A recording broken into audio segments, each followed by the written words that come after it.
በስመ አብ ወወልድ ወመንፈስ ቅዱስ አሐዱ አምላክ አሜን። መጽሐፈ ዕዝራ ሱቱኤል። ዕዝራ ብሎ ጠርቶ እንዲህ አለኝ፣ አፍህን ክፈት እኔም የማጠጣህ ጠጣ። አፌንም በከፈትኩ ጊዜ ውሃ የተመላ መልአኩ እሳት በሚመስል መጠጥ አጠጣኝ። ተቀብዬም ጠጣሁት። ልቦናዬም ፈጽሞ እውቀትን ተናገረ፣ እውቀትንም በልቦናዬ በዛ።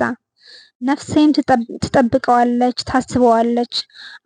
አፌም ተከፈተ፣ ከዚያም ወዲያ ዝም አላለም። ልዑል ለእነዚያም ለአምስቱ ሰዎች ጥበብን ሰጣቸው። የማያውቁትንም ምልክት የሆነውን ይህን ሁሉ በማከታተል ጻፉ። በዚያ 40 ቀን ተቀመጡ።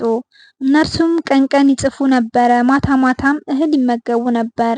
እኔ ግን ቀን እናገራለሁ፣ ሌሊትም ዝም አልልም። በእነዚያ በ40 ቀኖችም 24 መጽሐፍትን ተጻፉ። ከዚያ በኋላ እነዚያ 40 ቀኖች በተፈጸሙ ጊዜ ልዑል ተናገረኝ፣ እንዲህም አለኝ፣ አስቀድሞ የጻፋችሁትን ያን ግልጥ አድርገው፣ የሚገባውም የማይገባውም ሁሉ ያንብበው። ይህን ግን ለጠቢባን ሕዝብ ትሰጣቸው ዘንድ ጠብቅ። በእነዚያ ውስጥ የማስተዋል መብራት፣ የጥበብ ምንጭ፣ የእውቀትንም ፈሳሽ አለና። እንዲሁም አደረግኩ።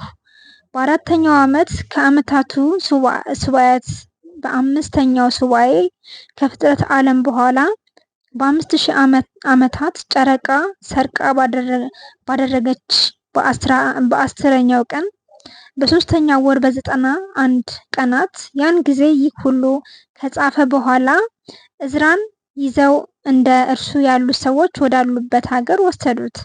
እርሱም እስከ ዘላለም ድረስ የልዑል የጥበቡ ጸሐፊ ተባለ። የዕዝራ መጽሐፍ ተፈጸመ።